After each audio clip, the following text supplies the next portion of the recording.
thought he was a Morning again. bit of a tit at the end after that game. I thought he was disrespectful to the club.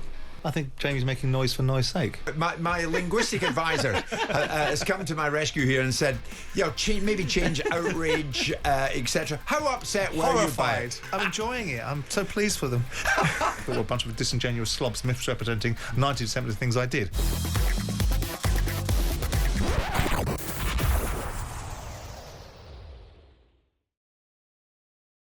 Newcastle, of course, Carabao Cup winners. We've spoken to Danny about what happened to his beloved Liverpool.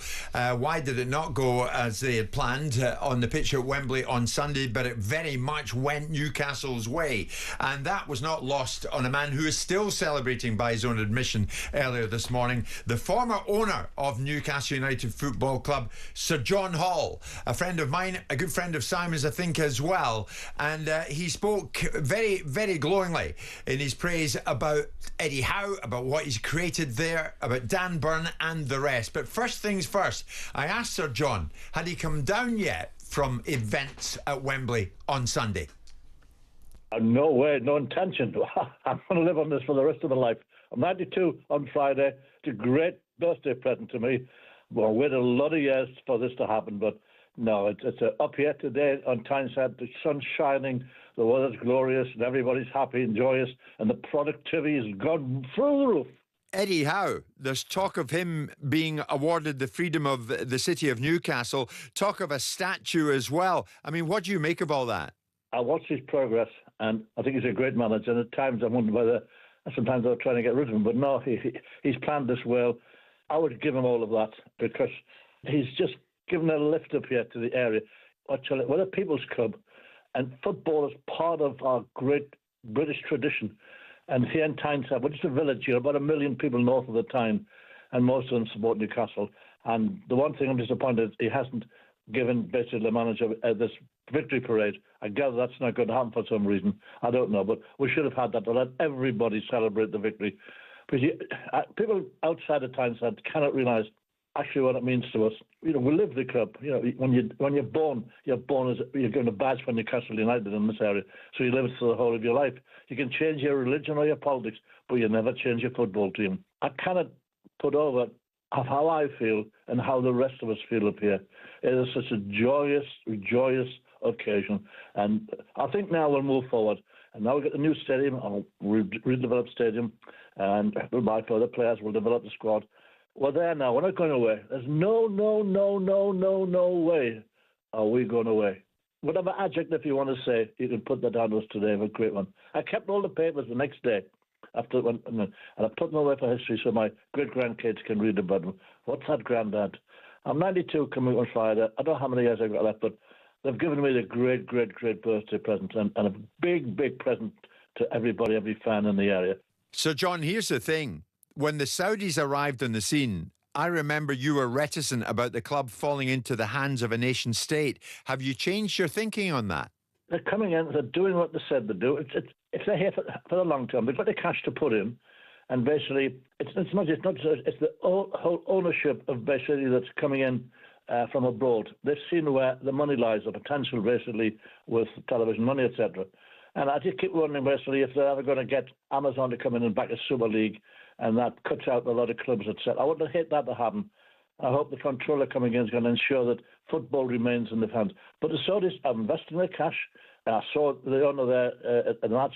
Thank you very much for what you've done. Keep on supporting us. I'm sure you will. But a lot of praise goes to Amanda saving her husband. Without her fight to basically get the club away from Ashley, this would never have happened, and she's left the club, but she deserves a lot of thanks. And I speak on behalf, if she's listening this morning, thanks, Amanda. Thank you a million times for sticking out and getting the cash in and changing our club and making us really viable again. Can Eddie Howe be the man to secure even bigger prizes for this club? Without a doubt. He's a gentleman and he's a nice partner and he knows his game, without a doubt. And I think the club remember that. We all remember. We all thank him for, in the sense, his tactics and what he did. It was brilliant. It was brilliant. I wondered, because Liverpool, tremendous force in soccer, tremendous. You've got to congratulate them for the success they've had over the years. But we outplayed them. and it was just something, a joy to behold. Sorry, Liverpool, but that was our day, not your day. That was our day, not your day, says Sir John Hall. Well, he's right on that. And Newcastle United won the Carabao Cup. While that was going out, Simon, I saw some messages coming through from fans of other clubs. Geez, here we are back celebrating the Newcastle win. Is it all going a bit over the top, do you think? Yes. Or can it not go far enough? Having not won a domestic trophy in 70 years, as we have been saying. If you're a Newcastle fan, absolutely.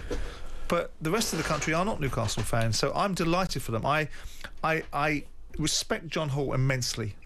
As you know, I lived next door to him in Spain. I took a lot of advice from him, and I have a great deal of respect for him. So I don't begrudge Newcastle one scintilla of their success.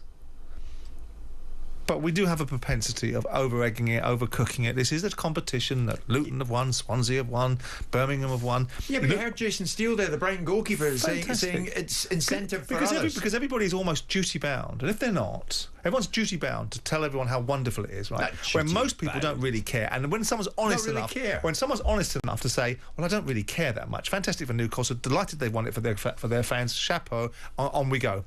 You and your little mate Keown were portraying me as the devil incarnate on Monday because I didn't want to do your little gurning dance of how wonderful it is. You occasionally are.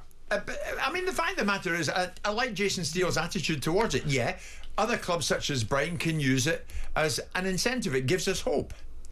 If you take your lead from other people, if the only way you can do something is because someone else has done it and you're inspired by it, I don't know what it tells you about it. Brighton won't be looking at Newcastle thinking because Brighton will be looking at themselves thinking we can do this because we're Brighton, not because Newcastle did it. I don't take that sort of inspiration or motivation from it, but I do think I think it's a well-deserved trophy. Yeah. And I'm delighted for the fans because at the end of the day, the fans are the people that live and breathe and live vicariously through their clubs, and sometimes don't get what they deserve and what they pay for. So in this instance, the players did what they should have done, given the fact they've got the privilege of playing for this remarkable fan base. When you got promotion with Palace, did you go on the pitch? Yeah. I did. Oh, you did? Didn't want to. Or you did? Or you were pushed on, were you? No, I didn't want to. I categorically didn't want to. If you've read my best-selling book, it will tell you that I didn't want to, and that the person sitting next to me was Theo Pafitis going, this is as much your moment as it is theirs. It's your money, it's your football club, you put them there. And I went, I don't want to go down there because little scrotes like Michael Hughes are on the pitch that I don't much like. That probably sold stories of newspapers. So you reluctantly found yourself on the pitch. Yeah, and the funny story of it is when I went down there and they wouldn't let me on because Nick Howard, the league's lawyer, turned around and said it's a Football League rule, you're not allowed to go on the pitch as health and safety. So I said, oh, here you go again with your usual crap. Hang on a second, I'm not in the Football League anymore, am I? I'm in the Premier League, so get out of the way. So anyway, you went on the pitch. That's the bottom line. Indeed. So Danny, that leads me to Oliver Kay in The Athletic. Owners and chairmen on the pitch lifting trophies. Maybe it's just me, but it's generally sick bag territory. Maybe like Simon being on the pitch. It's kind of like, oh, really? He says, I would make exceptions for Tony Bloom at Brighton, Steve Gibson at Middlesbrough, Peter Coates at Stoke, and a handful of others. Your name didn't come into it, whose investment in their club, emotional as well as financial, comes from the heart. Had Newcastle won a major trophy under Ashley's ownership, no fan would have wanted to see the sports retail tycoon in the thick of the celebrations. Al Ramayan's cameo on the pitch felt jarring. The Saudi chairman. I'd say find something a bit more substantial and better to write about, because I mean, how can he judge somebody who's put God knows how much money, time and effort into running a club or owning a club, not enjoy that moment with the people he works with? I mean, what, you can have a kitman on there who folds the kits and puts it in the washing machine and has a bit of banter with the lads. He's allowed on and doesn't get hammered. The guy who puts all the money in can't go on. Of course he can. But I also understand his point of view. Mm-hmm. I don't. Well, I do understand, but I don't agree with it. I understand what he's saying. He's saying some people use sport as a vehicle for commercial returns. They're not indexed to the football club. Exactly, I was indexed to Palace. Yeah. Right? I gave up my fortune for it. Yeah, so they shouldn't be on. No, he's saying those sort of people can be. He said when you've got a Middle Eastern ownership model that's not here primarily because they love Newcastle or because they love Manchester City, they're here because it creates an opportunity for them to be able to do what they want through it. So that has a no, with him. I'm not disagreeing with you. I know, but I'm saying for him, he thinks, hang on, you lot. You're still paying the wages of all the people on Agreed. Simon, that's precisely the point. So you can pick and choose. Oliver Kay says, he can, yeah. To that point, to that point, it had felt entirely like a Newcastle triumph, a reward for Howe, his players, and of course those long-suffering supporters. But he said when it came to this fella going on, the players, the manager and the supporters, yes, directors don't come into it. I don't have a problem with it. I don't think any Newcastle fan had a problem with it, and I think the players and the staff probably didn't have a problem with it because they get on. And that was Bill Shankly's quote he was reminding us of. I know, but times have changed, At unfortunately. a football club, there's a holy trinity. The players, the manager and the supporters. Directors don't come into it. The game has changed. And the Well, game has Morsey was changed. with us a lot, and he was very humble, didn't come on the pitch when we won things, but if he did, the lads would have embraced him. Yeah, I mean, I actually agree in principle with some of the things he's saying. I look back on that time. I didn't do any interviews with the media. I didn't do anything full Why? stop. Because I disliked the media intensely, especially yours, Sky. I thought were a bunch of disingenuous slobs misrepresenting 90% of the things I did. Was I there that day? Yeah, no, you weren't there. No. it was the other guy, Jeff Shreeve. Jeff Shreves. Shreves. Yeah, All right. I'm the only football club owner that didn't do an interview after the game. Oh, right. But the But point you is, were on the pitch. Yeah, and I look back on it. Front I and centre. Thought no, I wasn't. I went to congratulate my players because Right. you know what. I bankrolled this club. I didn't do it to be part of the fan position. I gave it because I wanted. I was so proud of Dowie. I was so proud of the certain players that had done it. We'd done it together. So why is this island in people's minds, antiquated island, that like Len Shackleton wrote in his book? What do football directors know? Blank page. Now it's completely changed because what drives football, the reasons why guys like Danny Murphy are able to have had the money that they made was because the commercial decisions by the guys in the boardroom that did the deal with the broadcasters that actually brought the wealth. And so those guys that have created the landscape for these guys to prosper in, it's their talent. But It's you know, always their you know, talent. Right. if you run a Right. when you ran a business, if you were invited to an awards dinner in London, I know you probably wouldn't go, but just No, I bear wouldn't. with me on it. And you've won. A lot of business owners would go into the city to an awards and pick up their award and go, "Thank you very much." And they set up their business to make money, didn't they? Yes. But that intention is not questioned. It's irrelevant what the intention of the owner was. The fact is, him being the owner has created this success, or part of. That's also true. Yeah. So the reality is, he's allowed and entitled, irrelevant of someone's opinion, to go on and celebrate. The perception is whatever you want it to be. But I haven't read a Newcastle fan or heard one saying how disgusted they were. But that's why I said on Monday, I'm not hearing any background noise about how they've got here. Because the reasons why Eddie Howe's in situ, the reasons why Dan Burn's on the pitch, the reason why Isak is on the pitch, the reasons why this football club is flying is because the Saudis came along and said, whatever you think about that, here's the financial resources and here's the wherewithal. But no one wants to give them any credit for it. So when you're an owner, and of course I'm going to speak from an owner's point of view, when there's success, it's everybody else that's responsible for it. Yeah. When there's failure, Yeah. it's one person. Yeah. Apparently Hard yards. you were last off the pitch from what I most certainly wasn't. One of the messages I've just had. Oh, yeah. That was you were doing a Johnny Pencil This is round from the pitch. the groundsman at Wembley that day. Couldn't we get him off. couldn't get him off. put his Here's wife the boots thing. Good job, on. 'cause I heard it's he a put good his- job because it was at the Millennium Stadium. Damn it.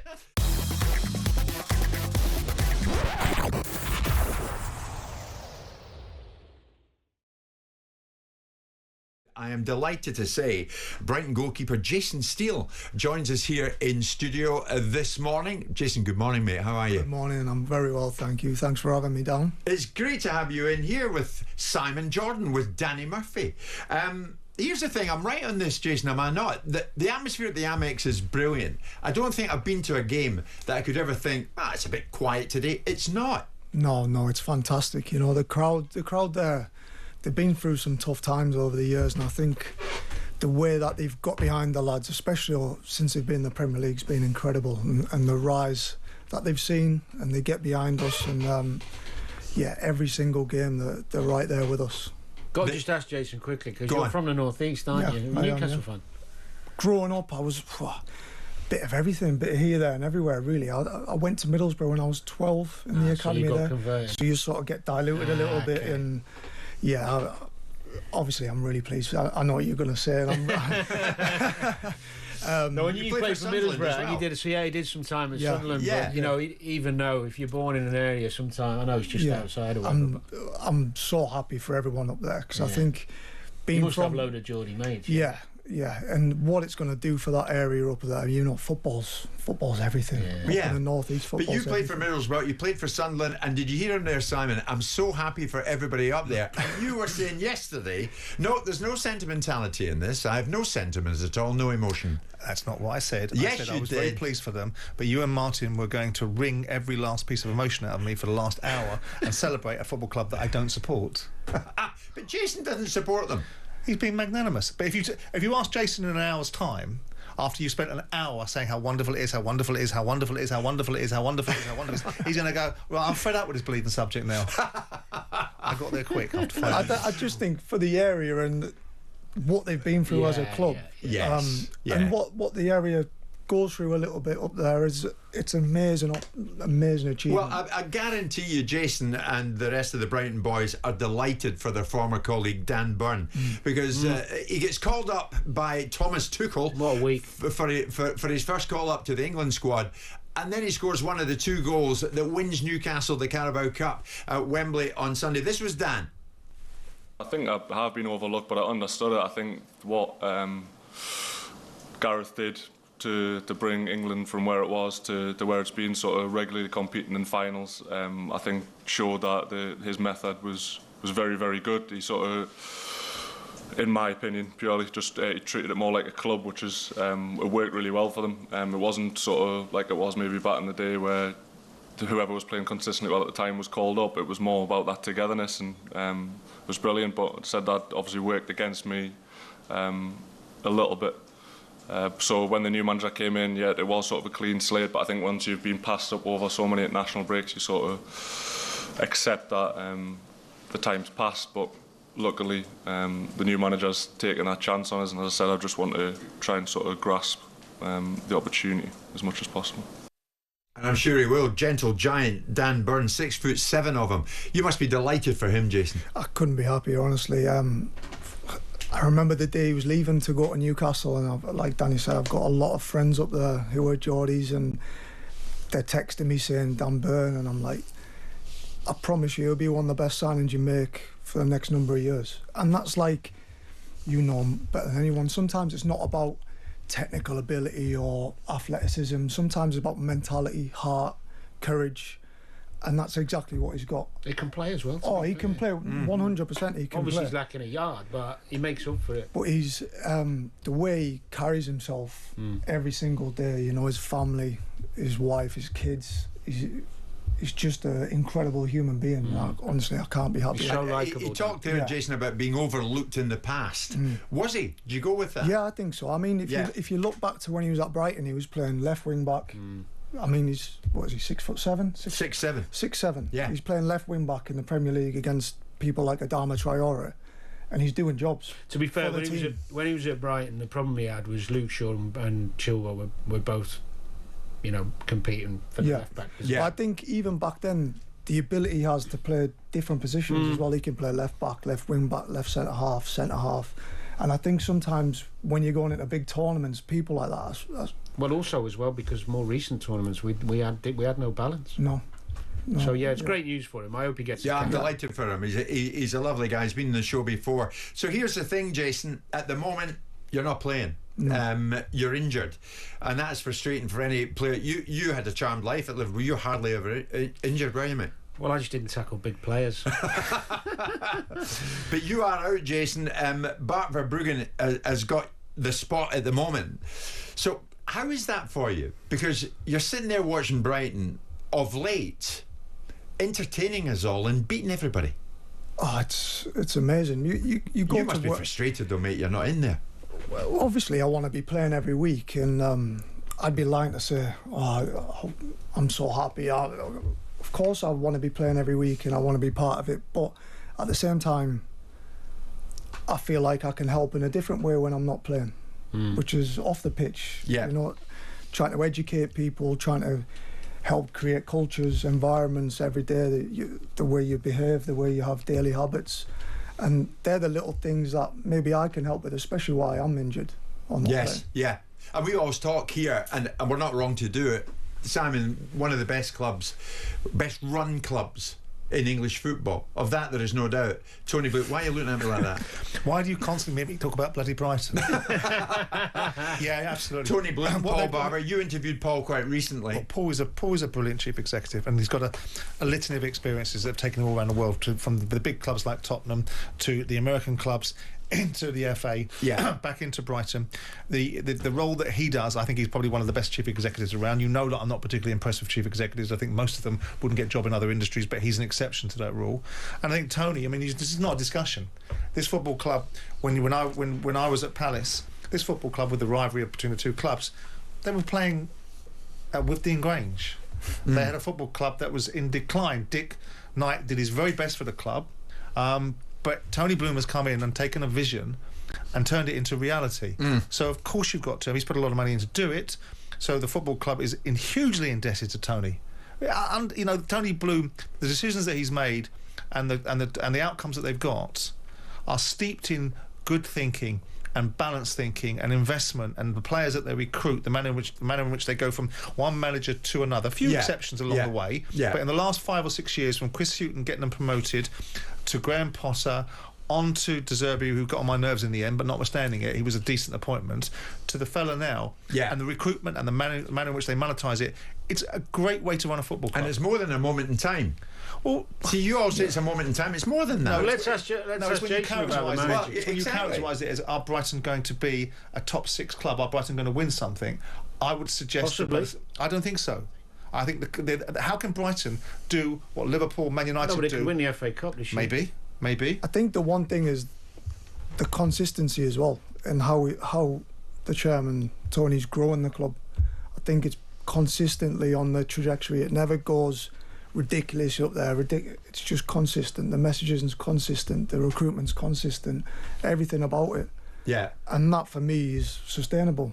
But Simon's suggesting you're going to win something. Maybe not. Are you? Is there a ceiling to Brighton's ambition? Well, we were having this chat the other day with the skipper, and it's like, how do we get to the next level? The mentality of, like, you've been involved in, where you believe you're going to win, and you know you're going to win things, and that's a challenge for us. But it's also a balance, because I saw Paul in the summer down in Brighton, and Brighton will start, and maybe it's moving now. They spent 150 million quid in the transfer window this year, so they're not slouching. Of course, yeah. But they start with a default setting of making sure they're in the league. Yeah. That's the budgeting, that's the thinking. Thereafter. Now, to change that mentality is a risky exercise to do. Right. At the same time as, if you don't change that mentality, then your suggestion that they can be one of the big clubs competing for the big trophies isn't going to be there either. So it's a very difficult line to walk. Sure. Yeah. Can you tell us, Jason, about that? You said you were chatting with the skipper the other day about the ambition, basically. Yeah. Describe the scene. Well, I think it was Monday morning, just after we watched Newcastle lift the trophy. And when you see Newcastle rewrite their history a little bit, 70 years without winning a domestic trophy, it gives us a little bit of hope. Absolutely. Yeah. It gives us that. And I'm not gonna lie, we're getting a little bit older now, me and Dunky, we're both injured at the minute, we're in the treatment room, and it's like, God, we really want that. So you're in the treatment room. We're in the treatment room just talking, and we're like, I love that. This would be everything to us. We'd sacrifice everything to have that moment. Can you make Champions League? Can you get Champions League football? They can. Of course you can. No, they can. I think for us, and I'm very much a believer in, like, wake up in the morning, try and be the best version you can be every single day. Try to improve in everything you can control. Try and do that to your best of ability every single day. So for us, it's like Simon said there, it's the balance. Like, don't get too excited. The next game's a quarter-final of the FA Cup against Nottingham Forest. Sure. How well can we prepare Monday to Friday to make sure we give the best chance to win that game and go to Wembley? Jason, I'm loving that. So too is Tony, a big Brighton fan. I don't think it's Tony Bloom, but it's Tony, the Brighton fan. Loving Jason Steele on with you boys this morning. You bet we can make Champions League. See, this is where you get. We've started that rolling, and we'll see where it ends up. Yeah. How good's that? I think brilliant. That's the immediate that's what it's reaction about, that you isn't get. it? Exactly, You don't win the Jason. FA Cup. Yeah. No doubt. Yeah. Why not? They're one of the favourites. Listen, How are you getting on over there, former Palace owner? I'm enjoying it. I'm so pleased for them.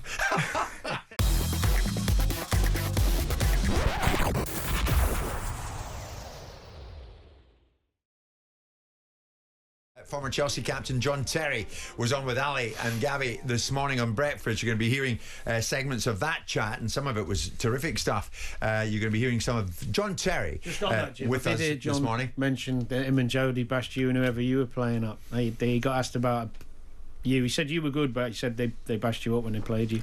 Disadvantaged. I Why? couldn't see Jody over the net, so I didn't know where he was. Well, you played him at paddle tennis. I was useless. Oh, were you? No, he said you're not. He said your partner. Well, you blamed your partner. I don't blame anybody. I blame myself. I was useless. Quite right. John is very good. Take it in the chin yourself. A lot to get through. The Old Firm met on Sunday at Celtic Park, and maybe a result that surprised many. Rangers went there and won by 3-2. Celtic, of course, hammering towards the Premiership title north of the border, but Rangers certainly won the spoils on that day. It was a late winner from Ingemann, and that was that. The 3 points went back across the city to Ibrox. But there was an incident following Ingemann's winner. Rangers winger Václav Černý sprayed Celtic fans with water, celebrating the club's Old Firm win right at the very death. Now, if you're watching on YouTube and you haven't seen it, you'll need to be quick. This was the moment. That was it. Barry Ferguson holding the ball. That's Černý running past in the background, and you can see some of the Celtic fans getting sprayed. You see it? There's running by. And the police had to come in, restore a bit of order, because many of the Celtic fans around that technical area, none too happy that they got a drenching. Top journalist Bill Leckie was there. He spoke a bit more about it. Racing down the track to get to celebrate, and a couple of them were scooting water bottles, obviously think they're having a bit of a laugh. But of course, you know what it's like at these games, at any game, but especially at one of these games, and fans are thinking about, are we going to go over the side? There was missiles flying down. As they came back to the dugout, some Celtic fans then tried to get into the dugout. Police had to come round. It was a completely unnecessary situation to be created, and I was watching Černý in particular coming back, and he almost kind of had that look of, come on then, I dare you, what are you going to do? And it was completely unnecessary. Yeah. And I would presume by now there will have been complaints from Celtic fans. I know they were talking to stewards and police at the end of the game. Simon might be of the opinion that they need to dry their eyes a little bit, considering what football fans got up to. But there was no need for what the Rangers substitutes were doing in that situation. So Celtic said, with regards to the match at Celtic Park, we can confirm that the club has raised concerns regarding members of the away team engaging with the Celtic supporters with the relevant authorities. And now what do you know? Police Scotland have confirmed their involvement. Officers received information and inquiries are ongoing.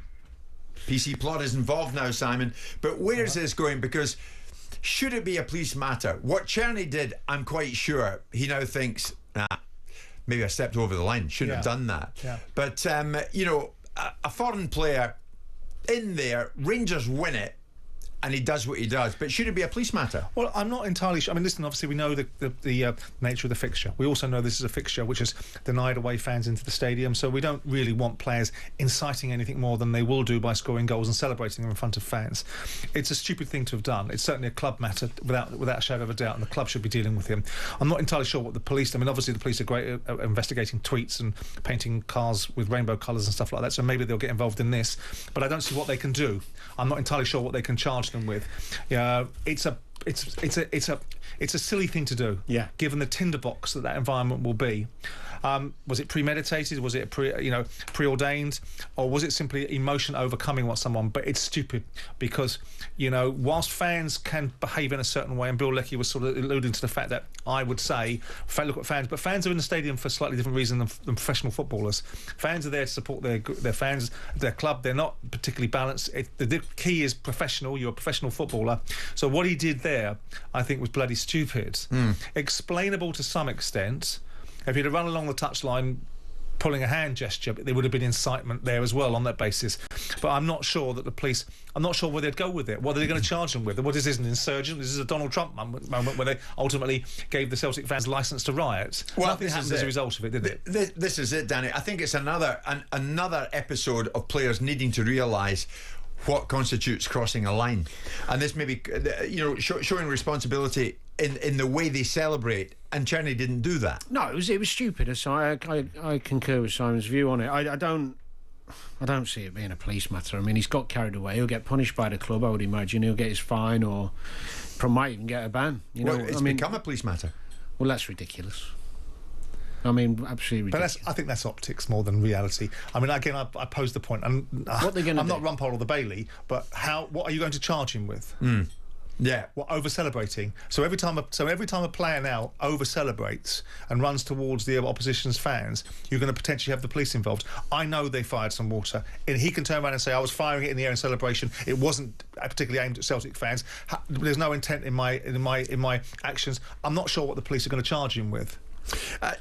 If my memory serves me right, though, Danny, did you not defend Rodri when he was celebrating a goal in front of Arsenal fans? It's a few years ago now, but it's kind of the same thing, isn't it? What might it lead to? No, it's not the same thing. The Rodri celebration, he didn't give any middle fingers, or he just celebrated near them on the pitch. But He didn't even leave it's antagonistic, and it caused celebrating a goal with your teammates on the pitch and not getting into he ran to the Arsenal fans. Yes, but stayed on the pitch. Yeah. If you can't do that, the game's gone you've mad. got Adebayo running one length of the pitch to the other to celebrate with the away. Which is all. Yeah. So what I tell you what. I mean, look, there's a big difference between. Would you find Czerny, Simon? Yeah. If you squirt, Yeah. if you squirt something or throw something or physically interact with the crowd as a player, you're wrong, not them. Absolutely. Would you have done that if Liverpool got the winner at Goodison? Well, I didn't. No, I mean, I did end up in the crowd once, but it was my own fans because I got the winner at Goodison, my only winner there, and yeah, that's not inciting anybody. But You're with your own. I remember Czerny sprays Celtic fans. I remember early on one time at Goodison when Gerrard scored a worldie, he started running down the line and giving the Everton fans a bit, and that was a bit, but he stayed on the pitch. I think it's an easy one to solve. You know, if you're physically involved with supporters, whether it be missiles, yourself, then you're in the wrong. Yeah. Doesn't matter what you squirt. And Czerny's in the wrong here. He's in the wrong. And you would find him, Simon, if you were at Rangers. Yeah, I think so. If nothing else, to send a message out that ultimately you have taken it seriously. Just grow up and to a bit, negate any other concerns, to maybe head something off at the pass. Yeah. Because, no doubt, people are going to make a 4-act play out of this now. The old Bill are going to make a 4-act play out of it. Probably the Scottish Football Association are going to make a 4-act play out of it. Yeah. And to some extent, so will Celtic, because Celtic got beat. Isn't it mad though how far we've come and where the world's at? It is crazy. 20 years ago, this wouldn't have even been mentioned. Really? Spraying think water so? at opposing fans? We've in done a fixture like this, when the away team has just notched the winner. You used to get... I'm not sure, Dan. I mean, I'm not in the camp of making a 4-act play out of it, but I think if a player did that to fans... a little bit the of media water. would have been over I it. get it. It's The media would have been it's over a big game and you want people to behave, especially the size of that one in Scotland. But generally, most people would go, "Oh, he's gone a bit far. It's not the end of the world." It's like, move on. Okay, well, let's put it out there. I mean, Rangers fans, Celtic fans, what are your thoughts? Presumably you're divided on it. Or are you? Well, let's lock him up. Throw away the kit. How appalled are Celtic fans by what Czerny did? Ran by a bunch of them behind the technical area and sprayed water in their faces after Ingemann had got the winner for Rangers. Was it offensive? Should he be fined? You tell us. Well, you just said he sprayed it in their 03717 faces. You saw 223344. I've seen it several times now. And he's in the wrong. But he sprays them in the mush. He's running in here. He and sprays just them in their sprays it. It's a faces. stupid thing to do. But I don't think you make it sound like he went over there and just gone up to a few people and aimed at their faces and gone. Give it some. And perspective. appalled. Strong language, Jimbo. What's that? Sensationalise that one you did a little bit. Go You on. can't be appalled by it. You can think it's wrong. He hasn't thrown acid into people's faces. He hasn't done terrible things. He just got overexcited and squirted a water bottle that happened to be in his hand. I agree with you, Simon. If he'd sprayed acid in their faces, there's a bit of a story there. I know, but it's not nonetheless, appalled. he crossed a line. Get that red top. Maybe mentality. urinated. that red top down. Urinated would have been a better Yeah, but example. urinated. All right. How upset were you? Let's put it out. Yeah, there. let's put it out If you were my linguistic advisor has come to my rescue here and said, maybe change outrage, etc. How upset were you by Horrified. it? Should we be upset by it on some of the Celtic fans' behalf?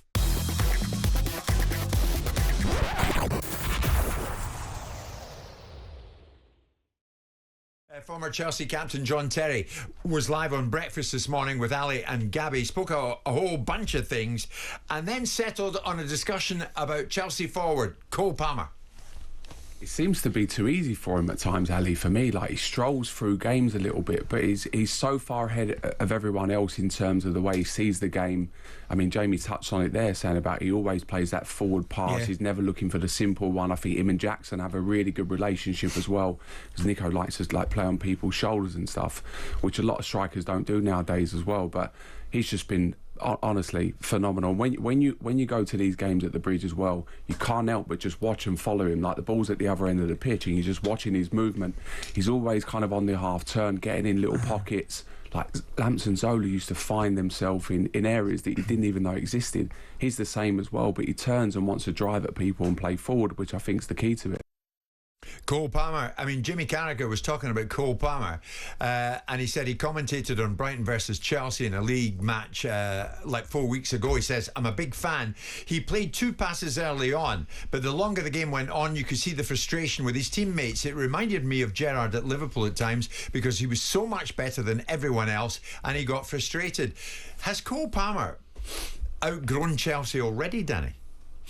No, I wouldn't say that, because I think they've still got a good chance of getting in the Champions League and improving the squad and bringing in players of better quality, even more so than the ones they've got. So he no, not yet, but he is their best one. I mean, I think he's incredible. The game's easy to him. He's got it. He's got the gift. He doesn't have to work at it. He sees all the pictures. Moves lovely with the ball. He's brave on the ball. He's got a calmness and a humility about him I like as well. For me, he's our best. He's the best. If I was Tuchel, I'd be building the team around him. It's interesting, Samuel. What Carragher went on to do was criticise the length of the contracts he signed at Chelsea. He says, when I go back to those 8-year contracts, whether they're good for the club and the players, if you're Cole Palmer, who's got 6 or 7 years left on his deal, and he should be playing for a team looking to win the Champions League, how does he get out? He's locked himself in. Well, don't sign a contract in the first place. I'm sure there's plenty of people around Cole Palmer that would have been able to give him the right advice, given the fact that he had already signed a relatively long-term contract with Chelsea, and all they've done is extend it by a few more years. So has he been critical of Palmer's people for signing it? I think Jamie's making noise for noise sake. I don't know. Ultimately, players want to sign long-term contracts that are predominantly based upon perhaps preserving some value for the club. Cole Palmer. There might be a clause in there anyway. There may well be a raft of things, but I think it's just noise. I mean, players are not stupid, and my word, certainly the people around them that see the opportunity as a result of their careers. Agents aren't going to be encouraging Cole Palmer to sign long-term contracts with Chelsea, because agents are going to make their money by moving him somewhere else. So the fact he's got an agent and he's signed a long-term contract might give you some indication that people have thought about this moderately carefully. Yeah. Most people would have said, why did you leave Man City? He's landed at Chelsea. The question was, has he outgrown Chelsea? Well, no, he can't, because he signed a long-term contract. No, they meant outgrown as in his capabilities, his levels. Well, it depends where you think he can play and which club would want to play buy anywhere. Him. Yeah. Play anything in the world. On Thomas Tuchel, John Terry threw his lot into the ring in this one and spoke about the recently appointed England manager, who is of course German, and who goes into his first match in charge this very week. I think he'll be very good. See small bits from the outside when he was at Chelsea in his time at Chelsea, and obviously been very successful. The players loved him when he was at Chelsea. The staff loved him. So in terms of that, I think England's all about that. I think we have a really good squad of players at the moment. We have strength and depth all over the pitch. I think he could be the difference. I think with his experience in terms of international level and club level, playing at the highest level and bits like that, I think will serve us well. He can change a little bit, so he's flexible, and he loves his football, knows his football, and I just think he could be really good for us. I think he could be the extra bit we needed. Interesting that, Danny. John Terry says Tuchel could be the difference.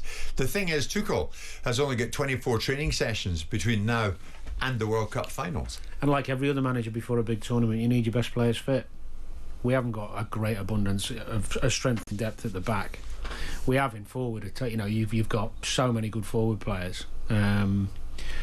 But yeah, he'll need all his best players fit. It's going to be a difficult one because you're playing a tournament. Even if everyone was fit, you're playing a tournament in America where generally the weather's going to be really hot. We don't tend to do that well when it's boiling hot.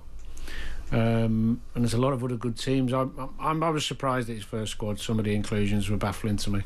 Like Jordan Henderson? Yeah. Really? Didn't get it at all. Marcus Rashford? I understand that one more because he's a possibility of playing in the World Cup. Henderson's not even playing for his club. And if you're taking him there for character and leadership, and well, they've already got Walker there, they've already got Pickford there, they've already got Kane there, they've already got Declan Rice there. I mean, and also bringing someone back. Jordan's been a great player. There's not a criticism of his career or anything like that or his capability. But now he's not playing, so he's not ready to play because he started 2 games in the last 10. Yeah. So what's he there for? Yeah. He's there to help the others, and who needs help in that squad? Sure. You do need some older people more experienced around, but are you not suppressing someone like Declan Rice rise to being a leader? I mean, Jordan Henderson, when Stevie G left, Jordan kind of burst through the clouds to become... Do you like Tuchel as a manager? Right. I think he's very competent, but I don't understand this one, because the other thing he's done for himself as well, he's got some supporters on his back already going, what the hell's he doing? Why would you do that? By some of his inclusions. Yeah. Yeah. I mean, why would you put Wharton in the 21? Well, he'll have them on his back anyway if he doesn't win games. Yeah, so he might as well go hard or go home. If this is what he wants, there is a distinct possibility he might know what he's doing. Right? Until we see what he's doing and what comes out of it, his job is to win the World Cup for England. I really hope months. for your sake that he does know what he's doing. Well, that's the point, isn't it? Yeah. It makes me laugh when people sit there going, well, who's questioning him? People that have never managed a football team. Oh, he's very competent, and I'm sure he's got a plan, but it seemed a bizarre couple of... I mean, some of the omissions as well, when you think of... Obviously, Gibbs White's in now, but Branthwaite, centre-half at Everton. I mean, he's outstanding. I mean, he's put other players in ahead of him. Well, we'll see. Albania first, then Latvia. We'll see. But, I mean, nothing other than wins in both will do, I'm quite sure.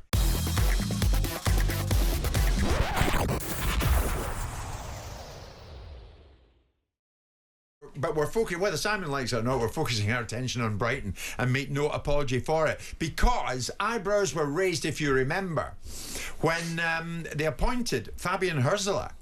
At that stage, 31-year-old Fabian Hürzeler, and everybody's saying, who is that? To an extent, people are still saying that. They plucked him from German football. He had been managing St. Pauli. He's recently 32, and he's in charge of the team, and the team are doing well under him. And Jason can give us a bit of an insight. I've got to say, Jason, I had an insight just the other night down at Brighton. Paul Barber and myself and Fabian addressed some members of the Tunnel Club, and he was magnificent. He was asked about pressure. How do you cope with the pressure of being a Premier League manager, and you're taking on the likes of Danny's Liverpool and Arsenal and City? How do you cope with it? He said, pressure. I love it. Give me more. I love it. Pressure's a privilege, Jim. Pressure's a privilege, Dan. That was very much the message he gets over. And he's right, isn't he? He means it. Oh, yeah, without a doubt. And I think a massive compliment I would give him is, you mentioned his age there, like, don't even think about that. Don't even think about that seriously, anymore. Because Duncan, others, yeah, there must be older than him. five, six of us older than him. You're older I'm than him. 2 years older than him, but in some regards, he's my boss. He feels like he's way older than me, if that makes sense. And well, it's emotional intelligence leadership, isn't it? Without a doubt. The way who he picks his confrontations with, the way he delivers. What are his qualities, Jason? Well, I think like straight away you dressed us, and I was taken aback, really. He had a presence and an aura about him, which of somebody so young you would think wouldn't have that yet. And the way he walked into an established Premier League club dressing room full of the Danny Welbecks, James Milners, Lewis Dunks, and he captured us straight away. And I think that's a real big skill to have. Not many people would be able to do that. Well, you've been around the block. I mean, we always talk that lads always have a giggle the first time a manager addresses the group. You can kind of... It doesn't necessarily mean they're going to succeed or fail, but sometimes it's like a lot of judgment's passed, isn't it? A lot of judgment will be passed on that initial meeting. The initial meeting, and straight away it was... He had us, and the way, the tone of him, the body language, everything. And he was really smart. He gathered a group of his leadership group, which he made, and he has weekly meetings with us, and the way he communicates is really, really high level.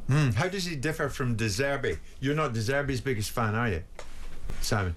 No, I thought he was a Morning again. bit of a tit at the end of that, after that game. Simon's nobody's biggest fan. I thought he was disrespectful to the club. I thought it was outrageous what he did after that game in the Italian game where they lost and started to make a 4-out play. Roma, making a 4-out play about what he didn't have. I thought it was poor. I think he was given an opportunity by a good football club, did a decent job, built upon foundations that other people had built, and when it came on top, I think he started buying tickets on himself, and I think he went up against the chairman, and I don't think it was right. Anyway, I mean, Jason, I'm sure you won't concur with that. But what did you think of him? Well, what's the comparison? So, as a human being, he is one of the most special I think I've ever come across. And you could say it's easy for me to say that because he changed my life. He put me in the team in the Premier League, etc., etc. So I'm always going to have that. But one thing I would also say is I come out from surgery seven weeks ago, and his team were playing the day later on the Saturday, Marseille, and he FaceTimed me for an hour on the Friday night. Really? And I think that speaks volumes about as a person, as a human being. Yes, there was stuff that happened that I'm not privy to any of that. Sure. But as a human being, I can only give you what. And you find, yeah. The day I came out of surgery, that evening, I go back home in pain, etc. And he FaceTimed me for an hour. My wife sat next to me, looking after me on the couch, and she's like, "I can't believe that's just happened. Is that normal?" And I'm like, it's not normal. I actually don't think it is normal. No. Yeah. How do his demands differ from Fabian Hürzeler's? Yeah, the gaffer now has got his own methods, his own principles. The way we play is a lot different. Is it? I think so. Yeah, I think. I still see good. We still have the lines. Yeah, we still have a lot of similar principles in terms of our structure and build-up structure and things like that. But I think we play at a higher intensity now. Really? And I think the gaffer's been so smart in terms of utilising the assets that the players have got. Yeah. You know, you think about Carlos Baleba, you think about his energy, his drive, and you think about we've just got a new player in January called Diego Gomez. He's just so much energy and personality, and he's worked out a formula that gets them using their skill set to help the team in the best possible way. And I think that's the great sign of great managers. Sure. I want to ask you about the dynamic in the dressing room, though, Jason, because the group is constantly broken up, isn't it? This seems to be the Brighton way, but the Brighton way works. Of that, there is no doubt. But Caicedo moves on, Cucurella moved on, Trossard moves out, Robert Sanchez, Alexis McAllister goes to Liverpool. The list is endless. Although on that night down in the South Coast when I was with Paul Barber, he could tell the Tunnel Club members crazy money was offered for Mitoma from the Saudi Pro League, and he stays.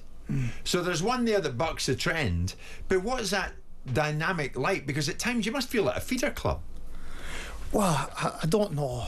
We would never, as players, we never even think like that, really. I think, like Simon said earlier, the balance in like how you get to the next step maybe is keeping hold of someone like Mitoma. If I can throw it out there, you know what I mean?